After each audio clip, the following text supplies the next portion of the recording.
ఆటలాగా పాటలాగా నేర్చుకుంటే రానిదంట స్నేహమంటే ఏమిటంటే పుస్తకాలు చెప్పలేని పాఠం అంట కోరుకుంటే చేరదంట వద్దు అంటే వెళ్ళదంట నేస్తమంటే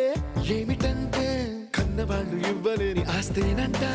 ఇస్తూ నీకై ప్రాణం పంచిస్తూ తన అభిమానం నీలో ప్రతి ఒంటరి తరుణం చెరిపేస్తూ ఎన్నో వేల కథలు అరే ఇంకో కథ మొదలు छोटी छोटी छोटी छोटी छोटी छोटी बातें छोटी छोटी बातें बातें मीठी मीठी मीठी मीठी मीठी मीठी यादें मीठी मीठी यादें यादें